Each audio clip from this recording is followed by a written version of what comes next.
the drive-in movie theater. I was like, where did they shoot that? That's such a great location. Van Nuys, right? It's all miniature. Oh, really? Them driving into the drive-in, like the whole setup that's all a miniature. Or I had no idea. Him driving into where his trailer is, and they go the that's all a miniature. Looks amazing. Blew my mind. But like that's classic, like compositing. Like that's brilliant filmmaking. They did that.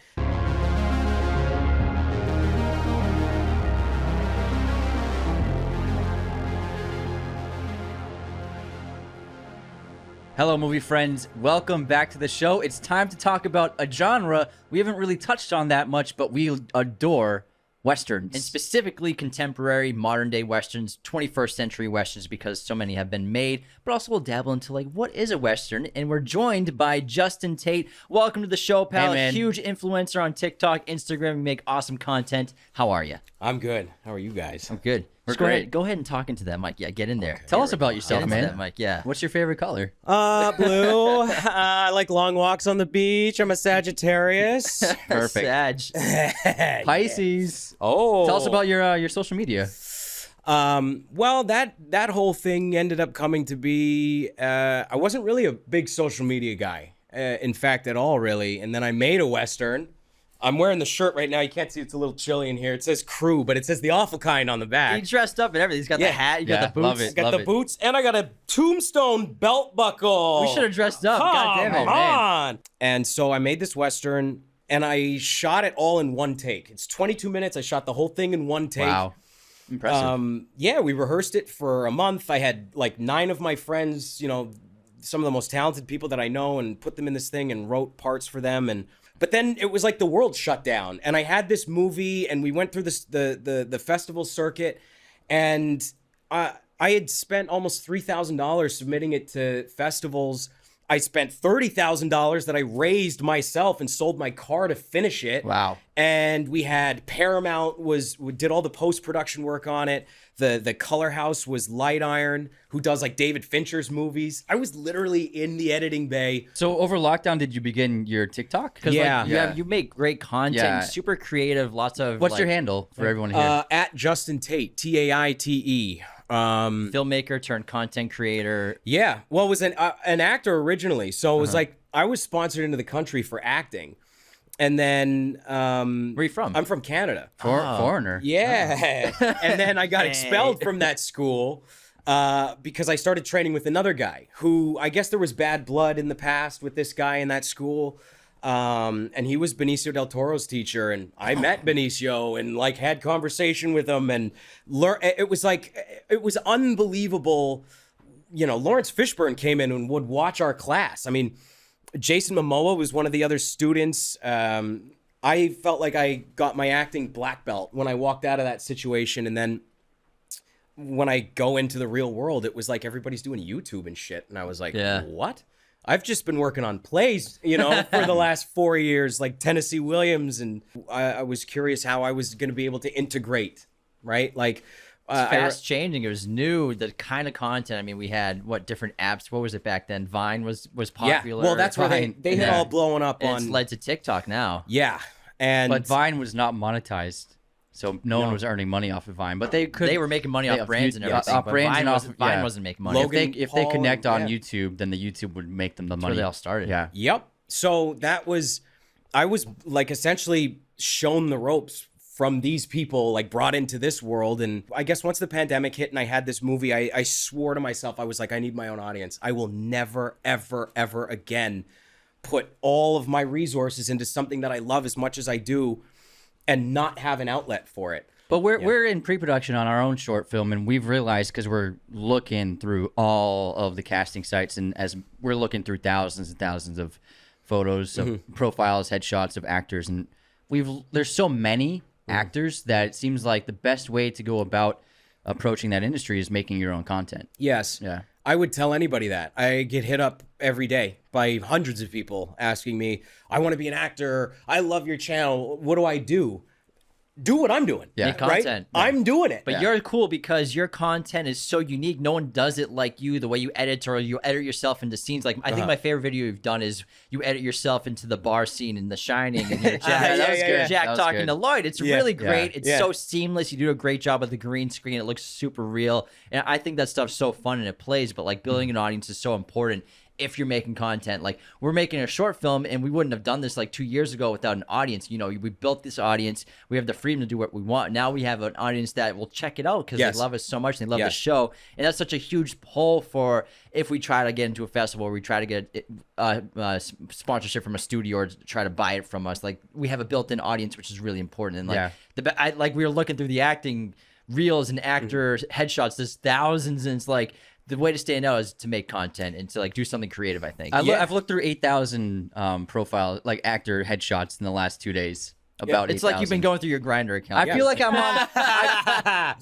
I feel like I'm on a dating app. Honestly, it feels like a dating app in a Yeah. lot of ways. I feel that. Congratulations on the success in finding an audience. It's awesome, so cool. But let's talk about the Westerns, guys. The Westerns, I love the genre. Westerns were one of the first movie genres that I really fell in love with. If you remember, The Jim. Good, Bad, and the Ugly. You Yeah, showed me when that I was trilogy. like 17, I watched like every old Western I could find. He had a movie basement, and he was obsessed with Western. Every month there was a different genre. Yeah. He spent like 29 hours watching Yeah. every Scorsese movie straight. I Just did, kidding.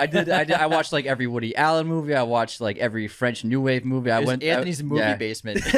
But the westerns were a big one for me, and obviously some of the Italian directors made obviously some of the best ones. And The Good, Bad, the Ugly, I think, is the epitome of the genre and is the Yes. true masterpiece and greatest of all time. But there's so many great films being made nowadays. It's obviously not as strong of a genre. It doesn't have the pull that it used to. There was a time in Hollywood where it was the Western decade, and there were Westerns coming out because the Italian filmmakers made so many great ones. Then Hollywood copied them. In the '60s was full of Westerns. It's like superheroes today. Everyone's Exactly. making Westerns. But nowadays, like the Western genre has become a blend of other genres as well, where you have like No Country for Old Men is a Western. Yes. Hell or High Water is a Western. Yes. It doesn't have to be cowboys. It doesn't have to be, stick 'em up in the Wild Wild West. Mandalorian's a Western. Mandalorian's a Western. So I like how the idea of the Western, the genre, has evolved into a lot of things, and now I think that contemporary filmmakers are showing that love they have of Westerns with their new movies. Well, I mean, even Star Wars, the first Star Wars, A New Hope, that's The Searchers, Yeah. The first act is a Western. Yeah. I mean, the whole movie is like beat for beat The Searchers with John Wayne. It's like, it's the same thing. In Harrison Ford's autobiography, he referred to Star Wars as the space Western. Yeah. He hated it. He hated He it. hates everything he does. he got paid, He likes though. the money, though. He likes the money. They gave me a check. But I noticed, like, for me, I feel like anything modern day is nowadays is a Western if I get that shot from behind the hip. That Kinda, Sergio yeah, Leone. yeah. I'm like, oh, okay, I see what they're doing here. Yeah. Right? But it's become so nuanced where it's evolved just from the American Midwest, the Southwest, to now it's in Australia with movies like The Proposition. That was a great movie, yeah. We're in contemporary settings, Hell or High Water, No Country for Old Men, even 21st century settings. I mean, Logan, technically, you can look at it as a bit of Yeah. a Western in a lot of times. And I would say it there's was. so Yeah. many, like, I think I have a bullet point list of like ideas and themes that like Let's hear fit it. a Western. I love your list. So, like, what defines a Western? I've spent a lot of time on this. Obviously, a story set in the American West or Southwest, but we've seen, like I said, new contemporary takes in different countries and locations. Usually the 1850s to 1900s max, with plenty of references to the Civil War. Civil War is always a theme. Yes. We have an untamed frontier. We have like a different kind of hero. It's the anti-hero became really popular in Westerns, and we see that in all the common ones that are made today. Gotta have cowboys of some kind. Gotta have outlaws and criminals, lawlessness, sheriffs and lawmen, indigenous people of a country or location for sure, treasure or loot. What are these robbers stealing? Bounties and bounty hunters. Horses. You gotta have horses, or Hell and High Water. We also have some cool Vehicles, cars. yeah. Vast landscapes, vengeance, desperation are major themes. We got revolvers, handguns, shotguns, duels, Mexican standoffs are super important as well. We also have usually a bartender or a hotel manager who either wants no trouble or we don't want your business around here. We got some romance, moral ambiguity for the characters, and also a cultural separation of both East and West and North and South. But what's interesting is the Western storytelling for films. It basically draws from what it was like before the film was even invented. And Assassination of Jesse James by the coward Robert Ford, what Andrew Dominic did a great job doing was showing how these people who were alive, they were like legends of their day, and they were like, their stories were myths, and there were books written about them, and there are short stories written about them. Like there's a kid who's obsessed with Jesse James, and he has like all of the stories about Jesse James, and Jesse James is alive. It's not like he's a guy from 200 years ago. And so their stories of these outlaws and famous men were being told in their heyday as well. And I think that's a movie really, it shows like the true nature of storytelling and how it evolved from these little short story books and novels about the accounts of these famous people. And now Western films basically do the same thing and create these stories, mostly fiction, but sometimes based on reality and real events. I was in that movie. No You way! were in that movie? Which What? part? So I auditioned for the part Jesse where the guy James? gets, yeah, right. Brad Pitt was, you were not right behind you were Brad. Brad Pitt. So check this out. So I auditioned for the guy who's on the train, who Brad Pitt hits with the butt of his pistol. Gotcha. During the robbery? Yeah. I didn't get that part, but something happened with casting. I was a teenager at this point. I think I was like 18. I was working at Blockbuster. I'd been there for a year. And What an old sentence. I know. Trust me, I know. Old timey sentence. Oh my God. Trust me, I Back know. at Blockbuster. Where is Blockbuster? I remember casting it hit me up, and they were like, "We fucked up. We screwed up somewhere with casting, and we want to give you an opportunity to be in Jesse James, but like as an extra or something, right?" And I was like ecstatic, and I got my friend who I worked at Blockbuster with. I got him hooked up with it too. It was me and Dave. We're going, we're gonna be in Blockbuster crew. Yeah. And I'll never forget, we pulled up. So I wish I'd known more about like DPs back then, because Roger Deakins. Yeah. If I had known I was in front of Roger Deakins at the time I was in front of Roger Deakins, I'm That's going to crazy. Tarantino the story a little bit here. Uh-huh. I wouldn't have got kicked off the set. Ah. Okay, so this is what happened. I was super jazzed about this. We go there, and my hair was all dyed black. I was just like, I don't know, going through a phase or whatever, Emo. Yeah. And I remember we pulled up, and it, like, in my memory, it reminds me of like that scene in Hook when he opens up the sheet, and it's like all of a sudden he's in pirate land and everybody's doing their thing. We got out of the crew van. It like opened up, and it was this winter Colorado, and it was like $1 million set, and people were like cooking meat on like sticks on fucking fire pits and shit, and it was like a village was like happening. It was breathtaking. And I didn't know at what point in the movie we were at, obviously, because I didn't know what the movie was, right? In retrospect, so it was when Casey Affleck is like going through the town, and we're seeing that last little bit before he gets killed. I would have been in the movie about, I would say, 5 seconds prior to the two guys following Casey Affleck. They crossed me on camera at one point because we kept having to redo the thing. They crossed me on camera, and I saw them go into the thing, and that's where they shoot him, right? So I would have been in that section if I was anywhere. But what happened is they had given me these really ratty clothes, and I was obsessed with like backstories and like, figuring out who this guy was. The day player backstory. Yeah. Not even. I'm an extra. If somebody did this on my set, I'd fucking kill them. So That's my motivation for walking across the street. Oh, man. Andrew, come here. Yeah, so it started off, I was like selling barrels to other extras while we were in the middle of a take, right? Because I had done that on another movie, and they bumped me up. And they were like, whoa, none of that. And I'm like, oh, okay. So I had found a bottle of liquor, a fake bottle of liquor in one of the tents or whatever. And my guy was like all ratty. I had these really shitty clothes on, and I was like, yeah, I'm the town drunk. Like, it's obvious, right? So I'm doing the thing. I'm doing my best, like Jackie Chan, drunken master. And Casey Affleck and Zooey Deschanel are like walking towards me, and me and Dave wanted to get in the shot, right? So we like get close to them. I slipped and landed on Casey Affleck right in front, like on his foot. Oh my God. In the take. And it was mortifying. I could feel the energy. I could feel everything was all messed up. We end up going to, we were cut for lunch or whatever, right? I'm having cake in this tent. And Casey Affleck's assistant was like, Casey doesn't want his cake. Does somebody want it? And I'm like, yeah, I'll have that. Right? And I could tell like the way he looked, I'm like, oh fuck, he remembers. He knows it's me, dude. So I'm having the cake. I got told, so it wasn't until the next day, because I thought I was in their shit books, and then we ended up shooting this scene, and it was like 48 takes. I guess Zoe Deschanel couldn't get her lines out, and the scene's not even in the movie. It's in the trailer. It's not in the movie. And we're walking in the back. It's like probably midnight. It's so cold. It was the night I learned -40 Fahrenheit is -40 Celsius. So we're out there for 3 hours in like awful extra wardrobe, like freezing our asses off, saying watermelon to make it look like we're talking or whatever, you know. And that's what they tell you to do. You know, Watermelon. Watermelon. Marshmallow. Oh my God. So,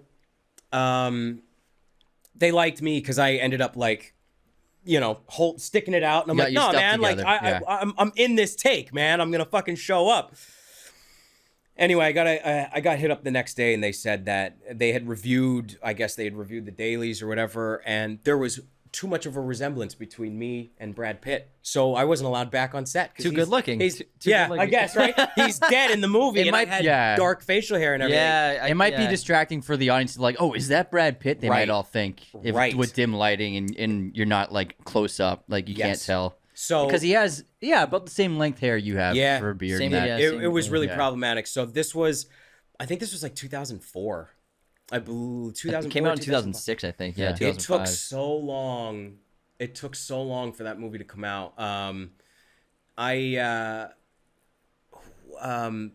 I was supposed to be in some kind of interior scene the next day that was being shot in a military base, like close to where I grew up. And yeah, they told me not to show up. And it was such a pain in the ass because I was my buddy's ride. So I had to fucking drive him to the set and then leave. Damn. And it was like, oh my God. And I was like literally never on another set until probably 5 or 6 years later. Damn. It's a great movie though. What I love Roger Deakins. He's an amazing cinematographer. He made that movie look so incredible. It's ridiculous he didn't win an Oscar for that. It's ridiculous he hasn't won an Oscar for every movie he's ever photographed. Yeah, it's nuts. But this one is beautiful because he used a lot of old-fashioned cameras too at the same time. Yeah, speaking of that film, the lenses, fisheye, they're using a lot of great old lenses, and it really makes you feel like the time period more than any other film. Yes. And that's an epic. That movie's an epic. It's really long. Not a lot of people can like sit through that entire movie. It's but not, I think it's beautiful. It's not a great typical film. Western because it's not like action scenes. There aren't a bunch of shootouts, and the shootouts they're choreographed in a way that feels realistic and authentic to like real life, as opposed to trying to be dramatic. And I think that authenticity of like what a real shootout would be like. People are, remember that bedroom shootout? Remember with Renner? Yeah. Like they're all hiding behind furniture, and it's like it felt like They I've never emptied their guns. Yeah, I had never seen a Western shootout like that before, and so I saw that. I was like, this movie's very different for the genre. Versus like 310 to Yuma, great Oh my remake. God, I love yes. this movie. The shootouts are insane. There's like 1,000 bullets sprayed in the third act of the film. I love that because it's a remake, but we have Christian Bale and Russell Crowe, Ben Wade, like one of the coolest movie villains of all time. Yeah. So like a great shootout film, and then other movies with like shootouts. 310 to Yuma, it's so brilliant because James Mangold changed the ending. In the original film, they both get on the train together and ride away happily. That was in the original? In the original. Oh, I and never then saw the original. But then in the new film, because Mangold was like genius idea of like, what if Christian Bale's character, he gets shot and he's dying, and then Ben Wade gets on the train alone solemnly after he kills his gang, and then he just leaves, and he voluntarily goes to prison to respect and honor the man who did all this. Sentenced twice, escaped twice. Yeah, escape twice. So I like he'll that. escape, but like he did it out of respect That makes sense, yeah. to like, I'm gonna turn myself in and let myself go to prison because after he just did all this. But like that was not the original ending. I didn't know that. Yeah. But not cool. every Western needs shootouts, doesn't need guns. I mean, There Will Be Blood is technically a Western. It fits Yes. a lot of the protocols for a Western.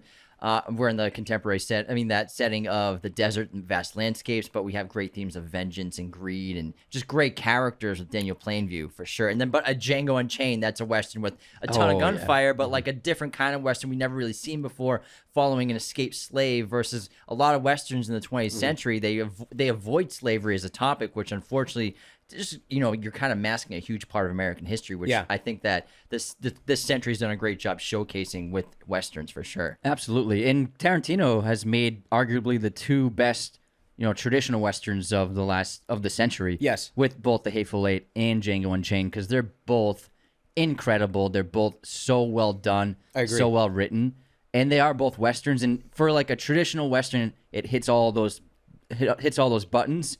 I think those are the two best. But then I would say No Country for Old Men is the best, like how I would say best western that's been made this century. Like a contemporary modern day Contemporary Western. western. My only beef with that movie was the end. Like, With No Country? yeah. It's that is the Brothers, beef. they're Yeah, saying it's copy. I love the very movie.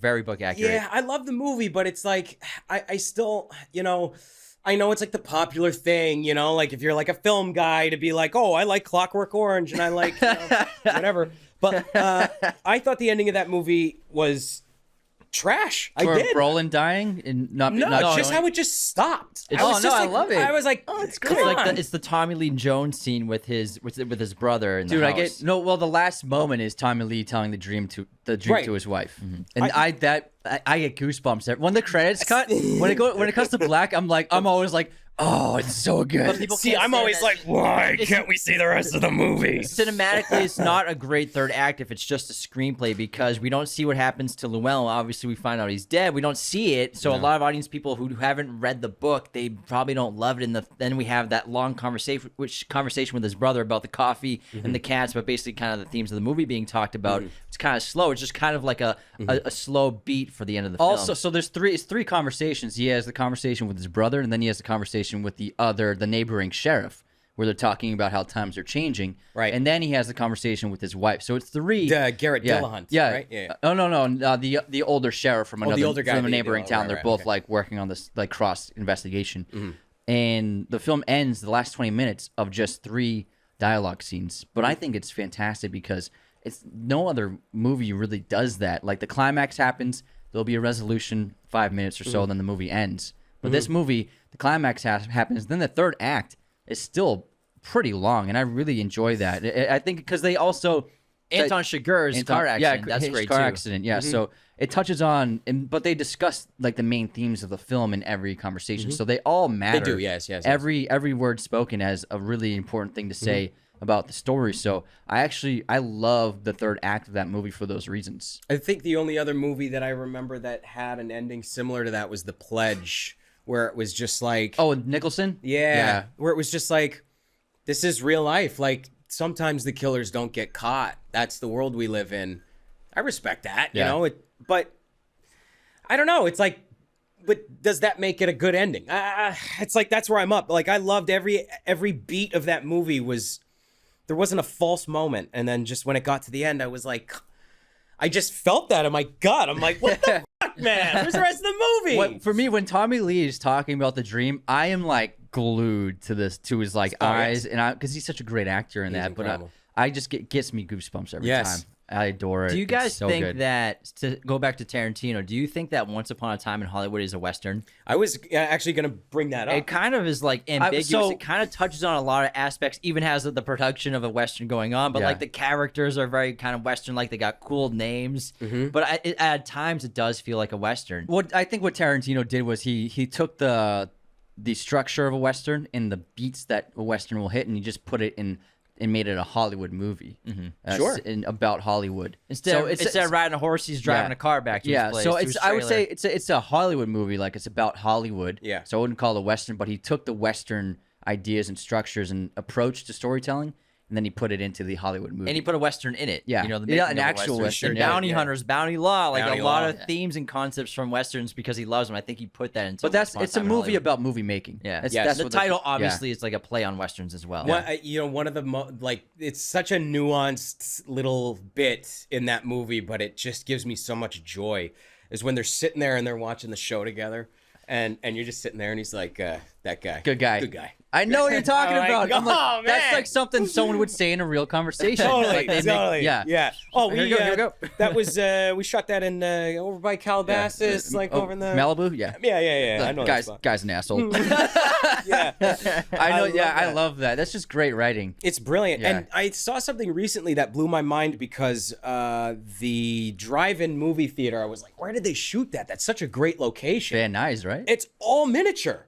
Oh, really? Them Wow. driving into the drive-in, like the whole setup that's all a miniature. Or I had no idea. Him driving into where his trailer is and they go the Yeah. that's all a miniature. Looks amazing. Blew my mind. But like that's classic like compositing. Like that's brilliant filmmaking. They did that. They do that stuff.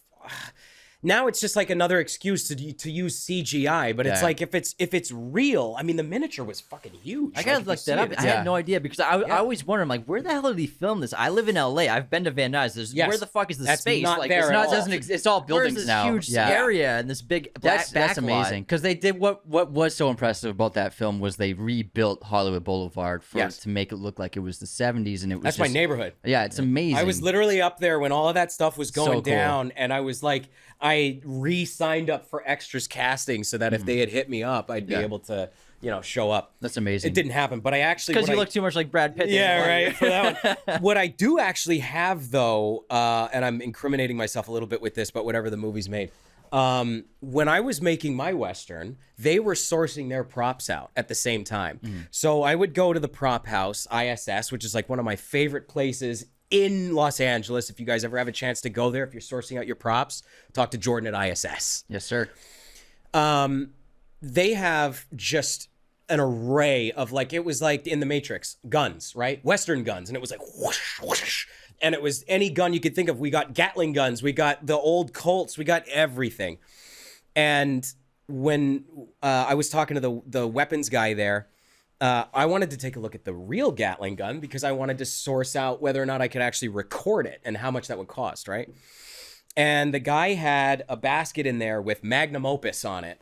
And when you go to a prop place, for the people who don't know this, when you go to a prop house, it's like a big house with like any prop you can think of, like a Walkman from the early 90s or whatever. And what you do is you take it and you put it in a basket and then you put a tag on it. And the tag is the name of the film. But a lot of times the movies will have like fake movie titles or whatever so that people don't know what they are or whatever. We were competing with Deadwood, the movie, which was a fucking nightmare because every time I'd go in there, there'd be like half the shit was missing. So luckily we were able to get what we needed to. And I'm sure they were pissed because we had a lot of good stuff and, they couldn't touch it. It's in our bucket, right? I'm talking to the weapons expert there and they've got this cart in there with magnum opus. Now, I had done about 2 years of research on Charles Manson. I wanted to write a movie about Charles Manson, basically sort of like in the vein of Dahmer, where it's like I wanted the audience to feel like they could have been a part of this. They could have experienced that. Kind of like Tyler Durden, where it's like this like really cool philosophical figure, but he's not what you expect him to be, And I had spent 2 years like really digging and etching my way into this world, which was nuts. I've been to Spawn Ranch. I've been to the murder locations. I've been there, done that. And I had, so this was before I had known anything about Once Upon a Time in Hollywood at all. I had, I can't remember where I was going with this. The props. Oh, the props. That's right. So that's the backstory. That's how I knew all of this. So I see this bucket and it says Magnum Opus, and I knew that was Quentin's movie. And because I had actually stolen one of the slips from Universal. So I've got the slip still with the movie ticket stub that I saw. way. It's like Magnum Opus, yeah. And I gave the guys at the prop store or at the prop house an entire history lesson on the actual pistol that Austin Butler holds at Brad Pitt in the movie. They had to break the handle off of it because this was the gun that was given to him by the Straight Satans, who were a motorcycle gang. And it's like this gun was used to basically save somebody from a hostage situation a month leading up to the actual murders, and was the actual gun used in the murders as well. So I'm giving them this history lesson about like literally Quentin's props, and they're going out to him that day. So it was That's like crazy. Oh, it's wild. It was incredible. That whole, I mean, I missed that because that was all pre pandemic, you know? Yeah. That was like when everything felt moderately normal. Yeah, what I really like about how he portrayed like Charles Manson, the gang, is we see just one shot of Charles Manson because so many people think like Charles Manson's a serial killer. He did Yeah. the killings. He actually never killed anybody. Never killed anybody, but he's No. always like portrayed as a serial killer in documentaries and in movies and stuff like that. And I think Tarantino did it justice by showing it wasn't him that killed people. Yes, he influenced them and corrupted them for sure, and who knows what they were taking. But like he wasn't the person that did the killings. It was these other people. It was Well, text, it was acid and speed and cocaine. The LSD. yeah, so they were all taking acid together. He sometimes he would dabble a little bit, but for the most part, he would just make sort of like monitor everybody. I think that was kind of how he had a bit of a hold on everyone. But the idea was, and I don't know if I've actually spoken to Tom O'Neill about this, who wrote Chaos, the Manson book that came out. The research that I had done kind of led me into the direction of him. And this guy had spent 20 years researching Manson. And he released a book, and it's like now That was the guy who was on Rogan, right? Yeah. yeah. I watched that one. he was able to figure out that it had something to do with the MK Ultra. The CIA was Yeah. like literally giving him LSD to see how that would impact. Testing it. Yeah. Oh, interesting. There's a lot of crazy There's things. oh my going god, on. it's insane. I mean, the whole podcast could be about that. It's insane. and the actor that played Manson in the movie also played him in Mindhunter. yeah. Yes. Yeah, he did a great job on that. Crushed Yeah, it. did a good in job. He did a really Mindhunter. good job. That's a great show too, by the way. Yeah. How about we head into our intermission, gentlemen, and Let's then we'll do get it. back Let's do it. to Let's do our it. Western episode.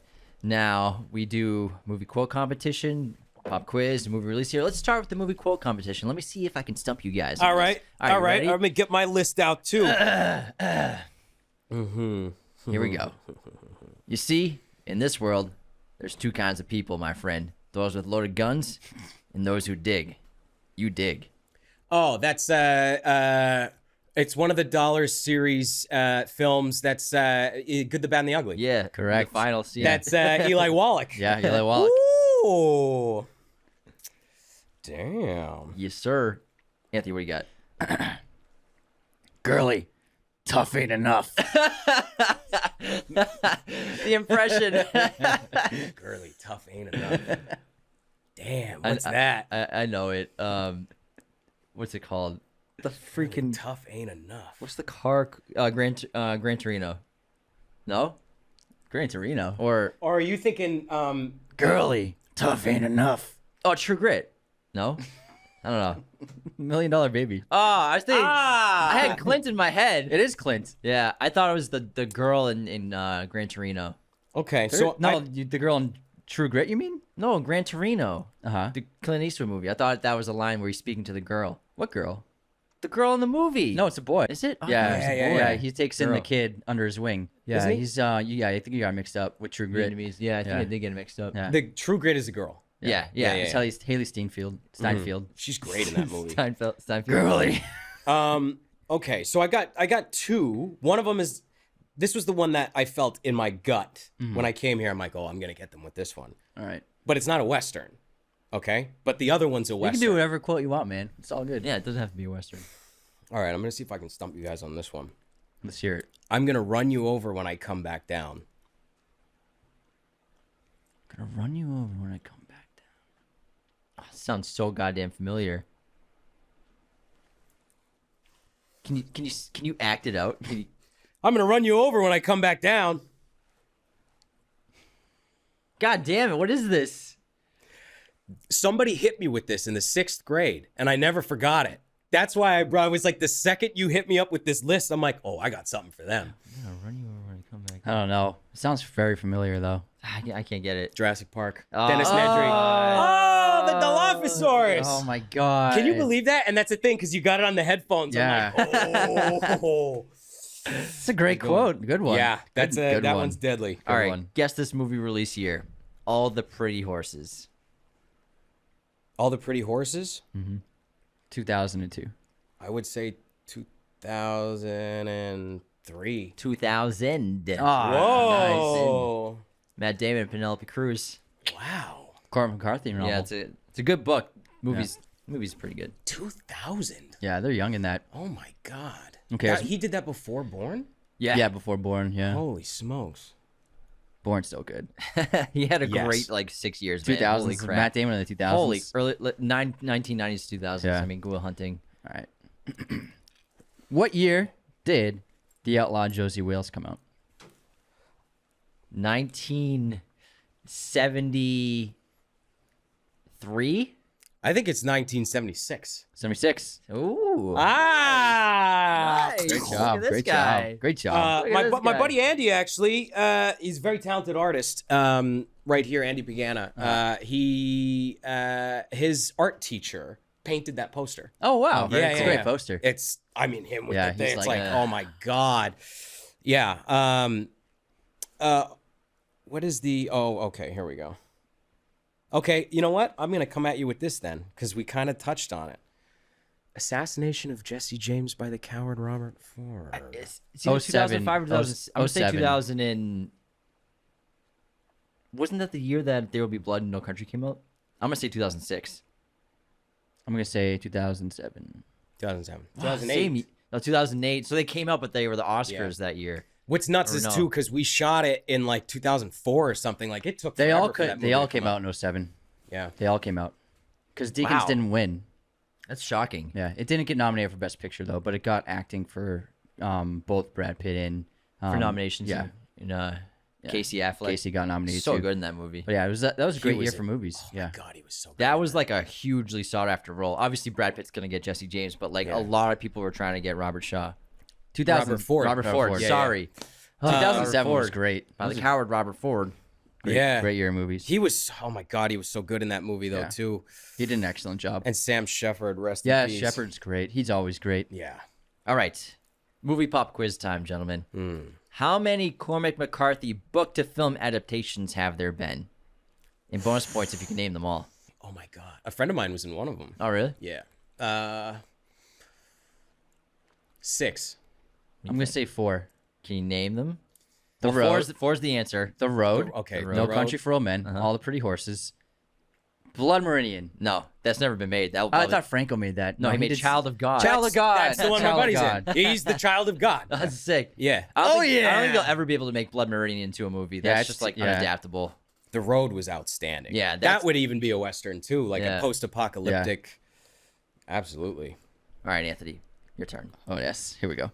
How many films has Clint Eastwood directed? God damn it. I'm gonna say 32. Wow. I'm gonna say 15. He has directed 40 movies. What? I knew it was a shitload. 40 I movies. knew it was You'd be a lot. surprised. A lot of the movies he starred in, he directed. Oh my. And there are he's even directed a ton. there are even movies that he's the non-credited director. I mean, just think about this century. Yeah. You can name like 10 movies he's yeah, directed. but this like century. he directed Josie Wales. He basically directed Dirty Harry. He's not credited, but he basically Because directed the director film. left or Yeah, something. didn't he was messing up, so then Clint Eastwood took over. But he is an extremely prolific director. People Yeah. aren't really aware of Has that. he even acted in a movie that he didn't direct this century? This century? Yeah, the baseball one with Justin Timberlake. Okay, and Amy Adams. yeah. But aside from that, I think most of the movies he's been in, he's Yeah, he's yeah. directed, which is crazy. Did you know he was a composer? A composer? No, what's he play? Yeah, he composes the music in a lot of his movies. Well, he I know does he the sings. piano. He sings at the end. No, like the subtle piano notes, like the minor chords and Yeah, stuff. yeah. Like he's doing this. Like he did the score for $1 Million Baby. He did the score for Gran Torino. They a bunch literally of them. named one Yeah. of the sound houses at Warner Brothers the Eastwood recording studio because he's a composer. Yeah. Crazy. I had no fucking idea. I was like, what else He's does this guy do? Extremely talented guy. Extremely talented. Wow. Yeah. Oh, Wow. bless his heart, Oh, yeah. man. And that guy has just been He's still doing it. yeah. Still 137 years old. Still kicking. Yes, he is. Yes, he is. And he doesn't look a day past 130. Eat salmon every day. I'm gonna start eating salmon Yeah. every So day. Clint Eastwood's diet is he has salmon and spinach every day for lunch and dinner. That's all he eats. Are you serious? Yeah, spinach and salmon. Wow. Yeah. You can still get up on a horse. It's crazy. Yeah. Good for him. Wow. Not us, guys. Not us. What was that? That was the trivia, right? Yeah. Okay. The So quiz, yeah. What do I got for you? Okay. A Clint Eastwood one for you. What Academy Award did Unforgiven win in 1993? Best Picture, Best Director, Best Supporting Actor, or all of the above? It won All of the All above. the above. I thought I would get you guys on that one. Morgan, Fuck. Best Picture and Best Director. Yeah. Yeah, man. Yeah, that was shot where I grew up. Oh, no way. Unforgiven, yeah. That's my favorite Western. I love that movie. It's a great so one. good. Yeah, It's really great. incredible. When he shows up At the end, oh my god. and he's like, because you know, like Morgan Freeman's such a sweetheart in that movie, and like they have him on display, and Yeah. he shows up, and it's like, yes, dude. Cast is insane. I mean, Richard Harris before he was Dumbledore is in that movie. Gene Hackman. Gene Hackman. Yeah. English Bob. He's an iconic little antagonist as well. But man, that movie's so well made. It's an awesome movie. Richard Harris was in that. Huh? Yeah, he's English Bob. He was a great the long hair. Dumbledore, and I know this now because I've watched almost 4 of the Harry Potter movies this week. I've never seen one in my life. He's on fire. There and, he is. And now, Right yeah, here. bless his heart. I like him more than the second guy. The second guy seems a lot more cold, I feel like. Yeah, I mean, it's tough to know whether he did it on purpose or if it was direction. I think because He warms up in the last There's a few. lot of inside jokes about that. In the fourth one specifically, he's very Yeah. cold and dark. Yeah, but he's this- like, Did you put your name into the goblet of fire? yeah. Quiet! I'm like, whoa. He simmers down in the later films. Oh, yeah, okay, I think well, that's all. What's his name? The guy who Michael direct- Gambon. No, I know he's the. Oh, director. Peter Newell. Peter Mike Newell's- Newell. Mike Mike Newell. Yeah, Mike Newell's directing. I Yeah. think. Interesting. Because there's a great meme that goes around where when he approaches Harry, he's like, "Harry, did you put your name into the goblet of fire?" You know that scene? Sure, In the yeah. book, it says Dumbledore calmly asked Harry, "Did you put your name into a goblet of fire?" So there's so many like stitches and videos of that and memes. It's hysterical. It's so funny. I didn't know that, But it's yeah. all like the directing, I think, of the actors. But for then sure. Half Blood Prince, he's like kind of a perfect Dumbledore. in the He's seventh- really in the great. sixth one. Still haven't seen that one yet. phenomenal. No spoilers. No, all of right? course not, bro. I want you to experience that for the Wait for first the time. aliens to show up. I was. Yeah. Damn it, aliens. And the Freddy Krueger cameo. Yeah. Oh my god. All right. Who we got for haters this week, Anthony? We don't have any because we just recorded yesterday. Any and we went unsubscribes? through them. Yeah, we went through them Let me yesterday. see if we have any 5-star reviews in the meantime. That would be I wonderful. love it when you guys That would do be wonderful. the unsubscribe. Oh, they're great, man. No, Don't They're let the great. door hit you guys Yeah. in the ass on the way out, huh? For real. It's so All right, good. no new reviews. Streaming recommendation for me is Unforgiven on HBO Max. Ah. I good also one. did an HBO Max one. 310 to Yuma, Christian Bale, Russell Crowe, and Logan Lerman. It's an amazing film. James Mangold directed it. Really terrific Western. For me, I thought Westerns were dead until I saw that movie. Same, bro. Same. I'm veering a little bit here. My streaming rec. There's two. Just to stay in line with what we're talking about. I would say Hateful Eight on Netflix, the extended. Oh yeah. There's something so special about the extended version of that movie. It's like you're watching Quentin take his time versus like having to rush through, really wonderful shots for the sake of, Yeah. a movie theater. It has an intermission too. Yeah. Yeah.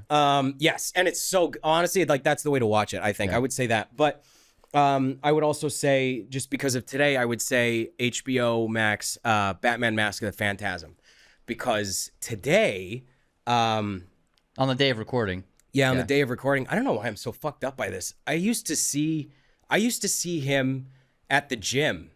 I saw wow. him at the gym every day for. Man, I'm like getting fucking rocked by this. Let everyone know who you're talking about. This is Kevin Conroy. I used to see Kevin Conroy at the gym every day. I would go to the gym 4 or 5 days a week, and I would see him there. And because I do this like Joker persona on TikTok, right? I always have this like kind of thing.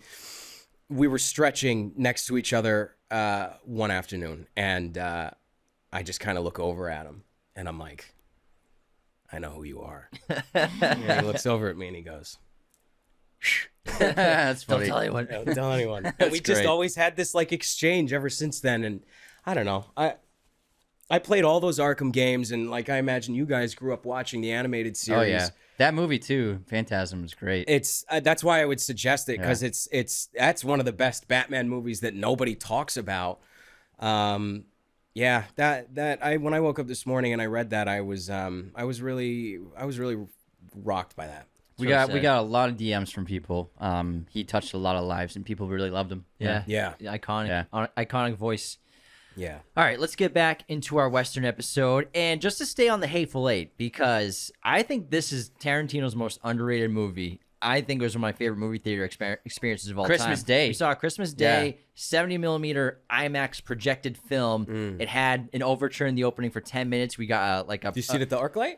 Huh? The ArcLight? No, oh yeah, We yeah, did it's see it Arclight. ArcLight. That's Yeah, the yeah, theater yeah. that We super, saw it. Yeah. The Sherman Oaks. Yeah. The Sherman Oaks. Sherman one. Oaks That's where we ArcLight. saw it. Yeah. Oh, No, we saw No, that the Cinerama. Cinerama Dome. We saw it at Cinerama. They built that. Hatefully, no, Hatefully was ArcLight, and they even had the wardrobe You're right. display. It was ArcLight. Yeah, but the Cinerama Dome is ArcLight. Yeah, it was the Hollywood Cinerama ArcLight. We didn't see it in the Cinerama theater, but it was in that theater. Gotcha. Because they were playing 70, Yeah. because that's where I saw it. Gotcha. That's where they built that theater for Mad World, because it was Panavision. Like, Yeah. super Huge wide, reels, right? Yeah. Yeah. And then you got a program. They had a legit intermission for 15 minutes. You could get up. They had Yes. the graphic up the whole time.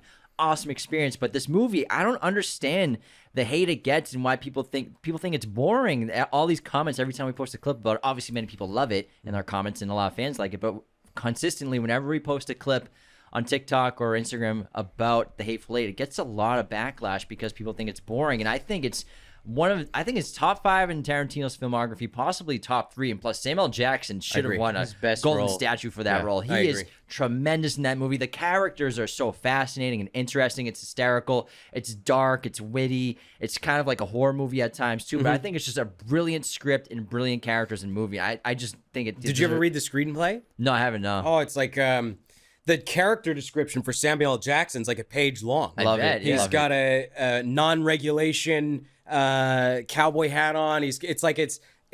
Oh my God, it's just like He writes screenplays like a hybrid with like a novel. Yeah. but that's what's so amazing is that you get to a point in your craft where you break rules because everybody's got fucking rules for Yeah. screenplays. Don't write music in it. The Don't format Yeah, is nuts. I've written like Yeah. 5 movies, and you know what I say to all of those people with all those rules? Go fuck yourself. Write your own movie. Like if it inspires you and you want that song, if you don't write it in there, you're telling the universe you're never getting that song, right? But like look at Reservoir Dogs, right?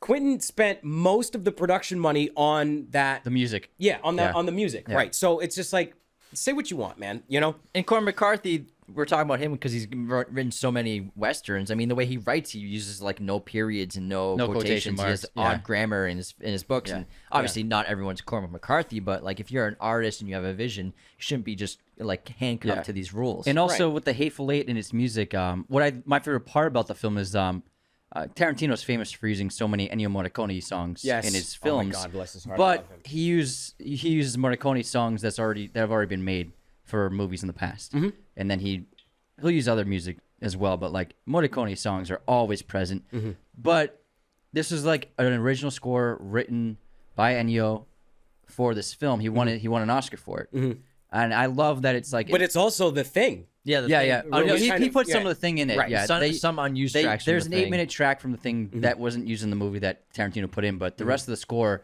was written by Morricone for this movie, and I think that's what is really special. Where it's like, and that theme is so great, and it is such good music, and it's something that like to have like the maestro make the music for this movie, and it's like 2015. It's just that's special to have that guy actually make the music for the film, not to use other tracks from other movies.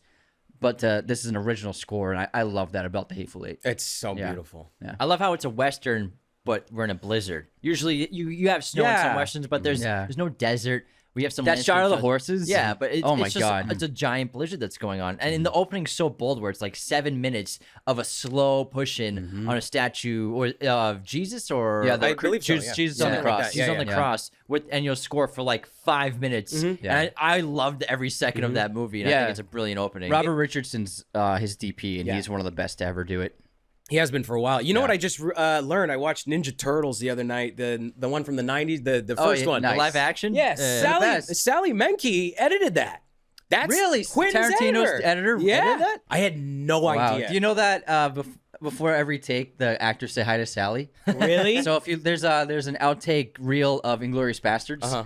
a supercut of all the actors like right before they start rolling, and every actor they'll say hi Sally, and then they say action. Oh my god. It's really cute. Like that's something Tarantino has. Like, hey, everyone say hi to Sally right before you start acting. I have a behind the scenes anecdote from Hateful Eight. So I was lucky enough I ran into a guy in Malibu once. I'm very talkative and I'm very loud. So it's like you either like me or you don't, right? But if you do, it's like we're boys or whatever. And this guy met him in Malibu. He was with his wife on their anniversary. This was the restaurant they ate at or whatever. And he was the special effects supervisor for Agents of S.H.I.E.L.D. And I was like, oh my God, can I see like what that's all about? And he brought me onto set at Culver Studios before they tore the whole thing down. I was there the last month that I was there for the final shooting of Agents of S.H.I.E.L.D., behind the scenes for almost everything. And I was there. It was the last month that the Culver Studios was up before they bulldozed it. And he showed me everything. And this guy, one of his friends was on Hateful Eight. And he said the day that they got there to the exterior where they shot, the stuff in the cabin. The haberdashery, yeah. Yep. That's the mountain on the Coors Light can. That's shit. That's the same location, right? So they had this spot. They all pull up there, and it's fresh powder. Like, not a fucking footprint for miles. And naturally, as a filmmaker, you're like, holy shit, this is amazing. We need to get this on camera immediately. So Quentin's talking with Richardson, and they're getting this sorted out. And a crew van, No. and Quentin fired him on the spot. Oh my And God. that was it. And everybody was like, like the guy's telling me the feeling on set when he fired him was like, yeah, this is a guy who fucking loves what he does more than anything. And he doesn't want to CGI that. Did that guy know not to drive up there? Who knows? I don't think he knew, man. my he knows God. now. He knows now. He's like, Yeah. what did I do? I'm just bringing all the XLR cables. He knows now. Oh man. Yeah. But And he never worked again. No. It's one of the best, I think, westerns of the 21st century too, as well. But some other great westerns that we can talk about. Becca Raw was a great one. That's from Brazil. Wind River with Jeremy Renner. I thought that was excellent. They remade True Grit as well with Jeff Bridges, also Haley Steinfeld and Matt Damon. Rango is an Rango's animated great. Rango's western great. for sure. It's Yeah. so fun. Slow West is really good. Has anyone ever seen Bone Tomahawk? You saw it with Kurt. It's like a western horror movie with cannibals. It's pretty decent. I think I there's a lot of gore and it's kind of gross. So if you're into that, I recommend it. I wasn't a huge fan of it, but I think it's still really a well-made movie. The script's just kind of here and there, but like if you like gore, go for it. And then obviously Brokeback Mountain's one of the best westerns made this year. yeah. That was There's a beautiful movie. there's no gunfights or anything. It's like it's an unusual But they're western in the cowboys. genre, but the cowboys for Yeah. sure, and it's cattling, and so I think that's a wonderful film, and that's definitely one of the best this century for sure. Yeah. Should have won Best Picture. There's a really great Robert I Pattinson. auditioned for that too, actually. Oh, did Heath Ledger beat you out? Yeah. Number 2 again. No, it was the guy. It was when they're watching the fireworks and they get into the the fight fight? with the Okay. guy. Yeah. Uh-huh. I auditioned for that guy. Yeah, nice. because that was also shot where I grew up. So casting was getting put out a lot, and I had makes just sense. got an agent at that time, so Makes it was sense.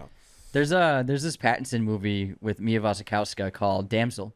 yeah. It's really good. It's so bizarre where Pattinson plays this guy who he's in love with this girl and she ran off and he's traveling across the country to find her and he finally finds her, but it happens to be that he thinks he's rescuing her, but she's like he's the villain to her. Oh. But in his head he's like kind of slow and just goofy. It's a Pattinson movie. Yeah, it's a Pattinson movie. like him. For him, it's like 2015. Yeah, for him, it's a love story, and he's trying to find the long lost love. But for her, she's like, I want to get away from you. It's really even good. heard It's of it. really funny. He's in a bunch of good movies before, like he started getting great roles like The Lighthouse and The Batman. I mean, The Rover is a really good movie, kind of That's a Western, kind of like a yeah. Western post. I have that on my list, world yeah. with Guy Pearce as well. Where that was the first time I saw him in a movie where I was like, holy crap, he can actually freaking act outside of Twilight because he plays a very unique character. He's excellent at it. Highly recommend if anyone's never seen it. But then also, I mean, recently he's done like High Life and The Lighthouse, but now people are realizing that the guy's a great actor as well, not just the vampire from Twilight. But,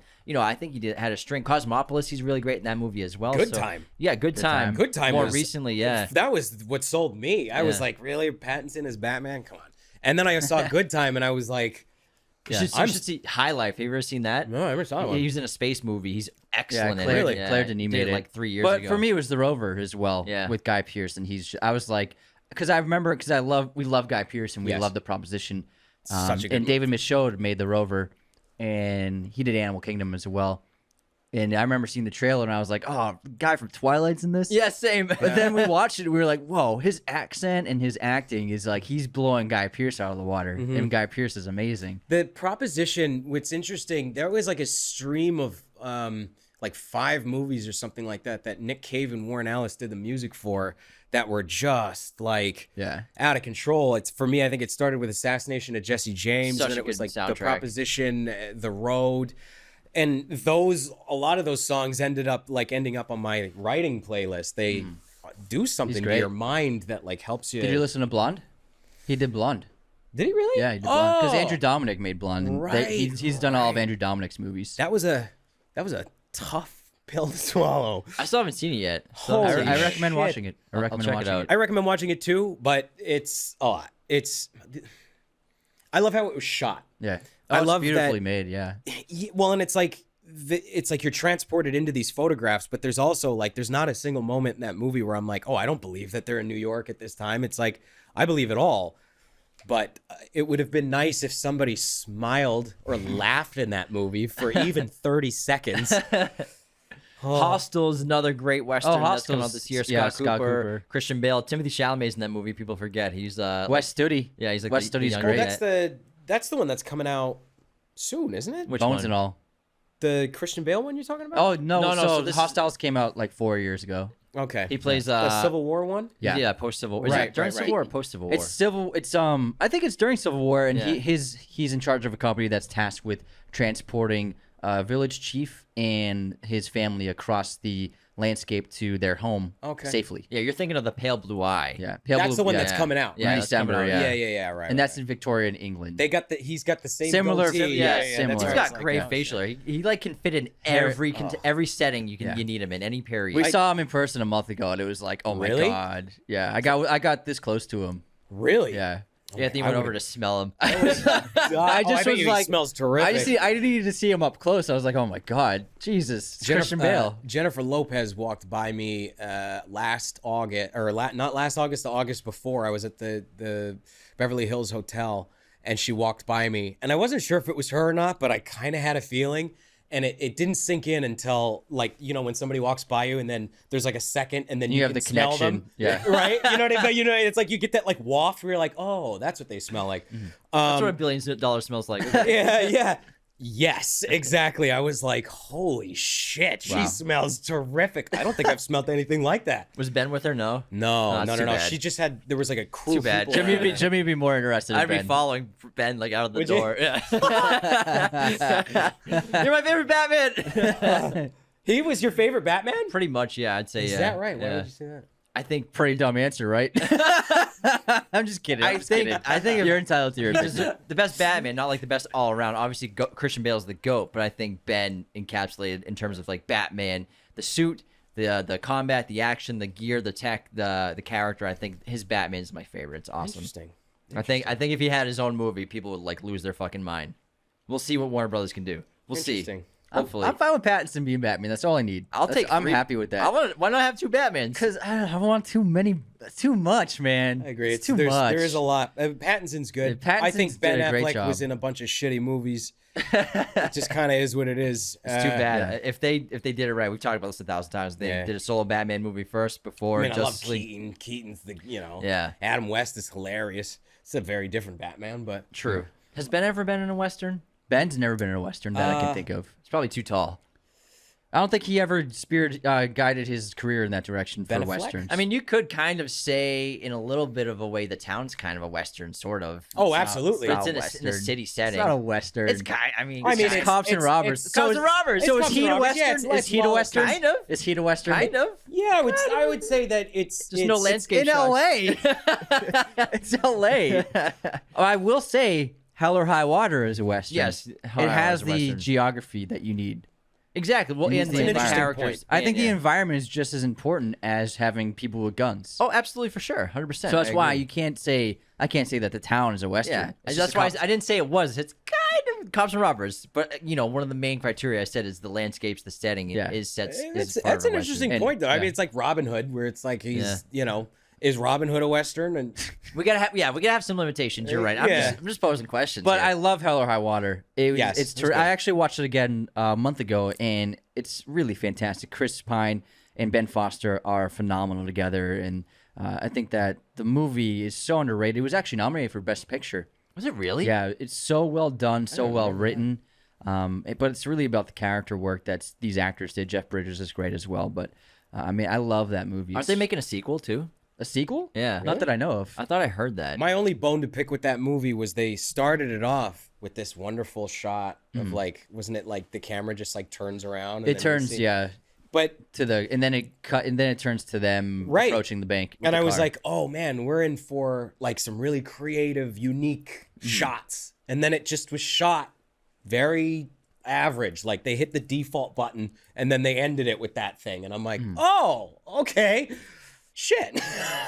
That was a great movie, Not but I was everyone's like, Chris damn. Nolan, bro. You can't expect a Nolan movie every time. I know. But they give you movement in the Yeah. beginning, and then it was like, okay, wide, medium, close for basically the movie. And I was like, oh, okay. I was literally expecting a little bit more something, but Well, but it's so nitpicky. I have all kinds of nitpicky. just to stay on it though, Ben Foster, he's an actor that just fits Westerns so well. He's does. He's been in a few, Yes. and I think He's like the Prince. True Grit. in 310 to 310 Yuma, to he's Yuma, yeah. phenomenal in that movie too. But I think he's just something about him. There's like the wild actors, card. Actors have Yes. that persona. I mean, Clint is the Western king, but like Yeah. some actors just fit the type of environment, the type of genre, and he's always excellent in Well, everything. Lee he Van does. Cleef. We can't have a yeah, Western yeah. pod and not Yeah. mention Lee Van Cleef with his, half a finger. He had that as well. Oh, that, yeah. like very dark. It didn't matter what movie he was in after he did those. He was in the movies, it two was most like, iconic westerns. Yes. Good, Bad, the Ugly, and the Once And I Upon a would say Time in my the West. favorite was probably the second. Once Upon a Time in the West.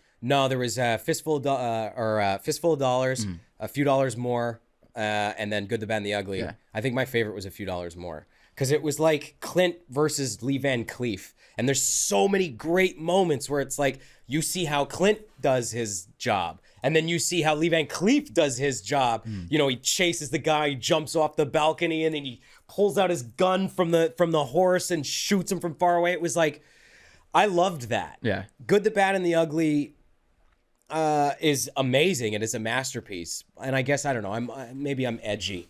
Everybody goes towards Good, the Bad, and the Ugly, and I'm like, yeah, let me check something else It's out. it's just so incredible in its scale and scope, Oh. and the filmmaking is just unbelievable. And it has that third act is in the Oh, it's- climax is just it's untouchable. remarkable, and the score is just it's incomparable. But the final act in that movie, Yeah. and I would say the first act in Once Upon a Time in the West are like, to me, the epitome of like, you can't touch this. well, the first scene in Once Upon a Time in the West, I think, is one of the best opening scenes It's- of all time.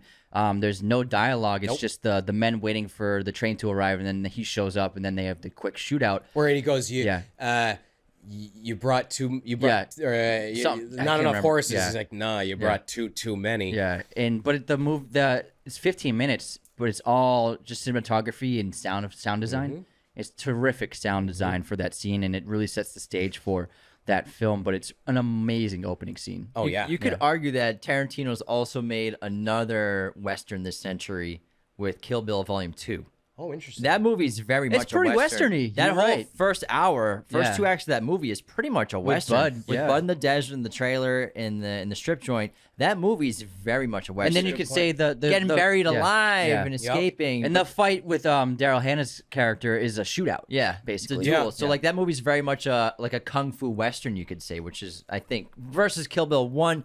It was very kinda- anime though, because yeah. like they have that whole section that's just animated. Kill Bill which 1's I- like basically just like samurai kung fu samurai movie. kung fu with Yeah. anime, Yeah. but then like I think Western kung fu is I think Kill you're Bill right. 2. That's a great point. Even then, like even also finding Bud in the final And confrontation. the wedding ceremony is in a Western town, Yeah. so there's a lot of Western things in that. I would film. say that that's a Western. I think so. I would agree. Yeah. I'd call that a Thanks, Western. man.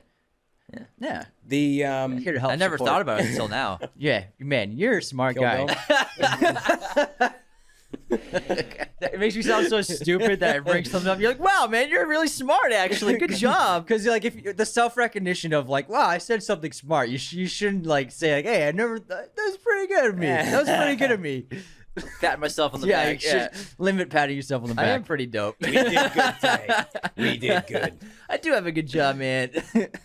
That's hilarious. Oh, The Thing. Yeah, you got it right there. The Oh, Thing. yeah, That's we- yeah. essentially A western Eight. western in Alaska. yeah. kind of. I mean, Antarctica. Do you guys think that The Revenant is a western? Yes, Yeah. a western. Yeah. It might be a little too early. I have it on my list. It's a little too early. It's the 1820s, but I still think it classifies as a western. Although we're not really in the South or the West, we're just in the North part of America. It's, I mean, it's still very It's in much. Canada, all yeah. all Yeah. similar components you need in a western. I classify it as one. I for have sure. it listed as a western, and it's amazing. It's an amazing movie. I love that Yeah. because Leonardo came out because they shot that where I grew up as well.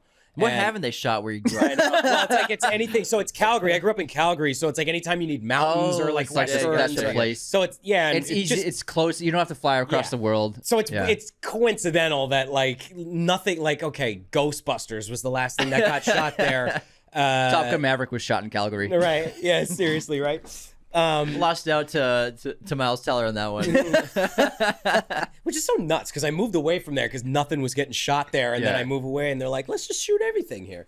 I don't, I lost my train of thought. That's Don't get that's started. Calgary, That's my bro. fault. ADHD. That's Calgary. my fault.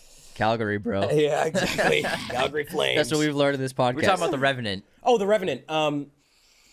There was a whole like because obviously like Leo's the big environmentalist, and where I grew up, we have what's called Chinook winds. I've read So- about this. Yeah. Yeah, Like every so- 4 years. No, it's like in the dead of winter, it'll be cold as shit, and then all of a sudden you'll have a day where it's hot as hell, and it's just a heat, like just a gust of hot air that comes through. It melts all of the snow, and it's just a nice, relaxing day. And it has something to do with the mountains and how the weather gets affected by the height of the Rocky Mountains. And he was experiencing these drastic weather changes while he was on set, and the crew was telling him basically like, yeah, this is very unusual for Calgary, like, and naturally Leo does what Leo does. I'm 100% convinced they were all fucking with him. He made it. That he is made- totally normal. He put it in his documentary. I know. Yeah. I like literally. I know. Yeah, It's and hilarious. They ended up. I think it was just bad timing with the schedule of the shoot because they ended up going down to South America to Yeah, film the their end of it, Arctic right? scenes. Yeah. Because all the snow had melted, but they were confused. They didn't. I read into this that Yeah. they weren't aware It of didn't these, make sense, these and the winds. people on the crew Yeah. were like, "Yeah, this is very unusual." I'm 100% They're just convinced messing they were with all him? fucking with him. Yeah. Yes, That makes sense. I'm 100% because I know people where I grew up, and that's what they do. yeah. So Like it's the opportunity you know? to mess with a celebrity. They're gonna do it. Yeah. yeah, it's like it's yeah. But if they had scheduled the movie for like the month after, it would have been Well, fine. it depends because it's like it's kind of up in the air. Like it'll snow, leading up to the summer. I mean, you could get a dump of snow in June. yeah. And that'll be the last one, and then you'll go 3 months, and then like the second the air gets a little bit cold in September, Yeah. then you start to see it shift, right? But Because I believe the opening shot of that scene, the great long take, but it Yeah. starts with water. Yeah. The and the camera comes yeah, up, it and you comes see up, the and deer we're following the them. elk or whatever. That was they didn't want water; they wanted it all to be snow really. for that entire opening sequence. So a lot of the film changed because of the weather patterns. That film makes me so uncomfortable watching it because I shot a movie in New York last year in the dead of winter, and I had a vest. Actually, I have this vest in the movie. This is an actual character prop. It's wardrobe, Yeah. I wardrobe. didn't realize that till now. And I was freezing my ass up the whole time, extremely uncomfortable. Like it doesn't matter how much acting you train, nothing prepares you for having to remember your lines and your mark and what you're feeling on the inside when all you want to do is scream and get into a hot tub. And it's, I watched that movie and I'm like, bless them. Everybody who showed up for that, Yeah. that's not And easy. 6 months. that's a DiCaprio long put shoot. himself through hell. That He is had to. not easy. Yeah. That a is long not shoot. easy. I'm glad he won for all that. I love Alejandro Inarritu. It's an amazing physical performance. Yes. Like the physicality that he performed in that scene was just amazing. It's Yes. incredible. I think though the only reason he won that year is because he wasn't up against. Oh God, people are gonna hate me for this. He wasn't up against like a real actor. Okay, now hear me out. Who are Who the was other he up against nominees? that year? Every time Leonardo gets nominated for something, he's up against like Daniel Day-Lewis or Christian Bale, Yeah. or I mean, it's like somebody who completely changes their entire being. And Leonardo is a great actor, but he's not that kind of actor. So it doesn't matter how good he is. If he's up against somebody who's trained like these guys, it just is never going to work out for him. And I love him, but like, that's the dead honest truth. George Clooney was very honest about that when he was nominated for Michael Clayton. He's like, I'm not fucking winning. Yeah, that's true. Daniel Day-Lewis is nominated. Yeah. But I would disagree. I think DiCaprio's one of the greatest actors of all time. But it was I don't disagree with that. Yeah. I'm But saying there's though, a in level terms of, after like, Leo. Yes. Well, no. So the thing is, Meryl Streep. Yes, there's a Meryl level Streep, after Leo, Meryl yeah. Streep and Danny Day-Lewis and De Niro And Jack. and Jack. They're all stratosphere, different Yes. world they're working on. Yes, but yes, then yes. DiCaprio, I think, is just barely a peg below them. I think he's in a similar world as Yeah. Jack. But to be he's not. honest. He's not. I don't think anyone's Danny Day-Lewis. Danny Day-Lewis is like. I think Christian Bale's close. Christian Bale is definitely quite there. close. Yeah, but Ready Man Or Maine. Benicio, was- even. yeah. Jesus, like that guy changes He's everything. great. Yeah, Ready Man, Red Maine for Danish Girl, Fassbender for Steve Jobs. Matt Damon for The Martian. That doesn't count. Right. Was that Golden Globe? This is Oscars. This is Oscars. These are Matt the got nominees. nominated for an Oscar for The Martian. By the way, Fassbender was Steve Jobs. he was incredible. He was Steve was Jobs. great. I hated that movie, I but could- he was Steve Jobs. I actually thought he would win. He might be the So most did I. underrated actor Wait, alive. didn't Eddie Redmayne get that? Yeah. No, that's the year that Eddie Redmayne won. there's something wrong with that Google search because DiCaprio was there for Revenant too. I know. Yeah, Redmayne won the Oscar for Yeah, that he role. won. Oh, that was the year that you looked up for Revenant? Yeah, Interesting. And Revenant must have. So it must he must have won in 2017, but the movie came out in 2016. Yeah, it's usually how it is. Yeah, Google search is probably mixed up because it had those 5 guys in a row. Yeah. But again, I think Leonardo's extremely talented. But it is to say, it's like I'd be sitting here completely ignorant to like real life if I didn't acknowledge that there are actors that Yeah. go above and Yeah, beyond. absolutely, yeah. You know, because and I take Jordan Belfort for example, right? Wolf of Wall Street, brilliant movie. All the performances were absolutely brilliant. But Leonardo was not Jordan Belfort. Like he just wasn't. If you listen to Jordan Belfort's a guy who talks like this and he speaks really fast and it's almost like he spits on everything. yeah. And it's like, that's not, In a way, that's a guy who does drugs and works on Wall Street. you know who you compare him. You can compare him to Denzel, someone Sure. he's not quite a chameleon. Right. Like not a chameleon. not like sure, Christian yeah, yeah. Bale, not like Meryl Streep. Maybe the Yeah. most transformation you've seen is like Jay Israel for Denzel. But he is Or- without a doubt one of the best actors of all time. But he's Yes. like Leo. Leo does transform a little bit more, but Denzel, What's Eating Gilbert Grape is, Yeah. I would Oh, say, yeah. the most transformative. yeah, Calvin Candy I've is a great never one. seen- Jack, he was like- Jack's not much of it. Like he doesn't Yeah. transform as Jack doesn't Yeah. transform chameleon wise, so Besides it's Joker. also a different, I think, kind of acting. Whereas I think It totally is. and also I think Scorsese understands like the star power so much so there, but he does enough. Everybody does He with he Leo. transforms enough, but he's not Gary Oldman. No. Yeah, that's know what what I I'm mean? saying. It's Yeah. like Gary Oldman is like, Yeah. literally It's Winston different. Churchill. but then like, I don't know that Alan Rickman is Gary Oldman either, right? Because like Alan Rickman comes in with his Yeah, thing he and doesn't everything that he does. chameleonize. Yeah. And he's so good. Yeah. But he's not a different human being in every Yeah, role that yeah. he touches. Like my acting teacher used to say, he would list off 5 different Meryl Streep roles, and then he'd go, none of them have ever met. And you go, okay. And you list off 5 Leonardo DiCaprio, and it's like, yeah, okay, yeah, they've met. Yeah. Sure. Meryl's a get method that. actor. Yeah. She's a method actor. Yeah. There's yeah. She's one. She really is. She could be the greatest actor of all time. She's She outstanding. could be. Up there. Yeah. I mean, Kate this year after seeing Tar, she is Have you seen Tar? tremendous. Tar? No, Tar. not yet. No, that's Check the it new out. one with the little tick above the A, right? Yeah. Yeah.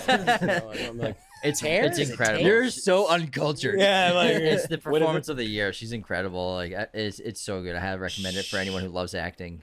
Yeah, no, I haven't seen that one yet. I haven't She's actually great. heard anything about that. It's not getting a other lot than of word of mouth, but yeah. It's not a profitable film, but it's Yeah. I think it's the best film so far this year. Is that right? Yeah. Tar. Tar. Yeah, check it out. Anyways, Even above Top Gun. Well, and- Top Gun's my favorite, Oh, interesting. but Top- just Top best- Gun's goated, bro. Top Gun is my love. But this episode's good because we got to wrap this up right Oh, now. yeah. Yeah, we're Beautiful. about That was 90 good. minutes in. Thanks for coming on the show, Justin. Oh, hold on. You wanna- Now I you wanna- gotta. I have to do the trend. I forgot. Yeah, I was you- like, He's gonna do his yeah. video for His TikTok. hold on, but you guys are transition. talking about like Leonardo or something, and Yeah. and it's like, no. Hold on. I have to chime in on this. We're gonna go like this. Okay. Okay. Oh, What's what? up? What? Okay, now I'm gonna try just to make sure in case I fucked it up. Here we are. All right, let's talk. Let's talk about Leo. Leo? Okay. We love the guy. We love him. Wow, we just did a TikTok. First ever TikTok. First recorded TikTok during, while- during There you an go. episode. During an a episode. podcast. Oh, that's great. Justin, plug your stuff. Where can people find you? You can find me Justin Tate, Taite, not like Sharon Tate. It's Tate. Justin Tate, Taite, TikTok, YouTube, Instagram. That's basically it. Well, thanks I for think coming on so. the show, pal. Yeah, that was a good chat. Hey man, I want to come back. I was It's great so here, excited right? about this. I'm Isn't like, it cozy? it's So fucking fun. Awesome. Yeah. It's awesome. Shooting the shit for a half hour, then get into Westerns. We'll do something else next time, but thanks for coming on the show. Everyone listening, the best way to support the show is to become a patron at patreon.com/Raiders of the Lost Podcast. Thanks for your support. Thanks for tuning in around the world. Take care, everybody. This episode of Raiders of the Lost Podcast was executive produced by our chosen one patrons: Luke Exelston, Tyler McFly, Darren Singleton, Anthony DeMeo, John Agraz, Becca Keene, Cody Moen, Benjamin Cook, Calvin Cam. Thank you for watching Raiders of the Lost Podcast. Be sure to hit that subscribe button, hit the like button as well, notifications for sure. Listen to the show on Apple Podcasts, Spotify, everywhere you can listen to podcasts, and be sure to check out this other content we have on our YouTube channel.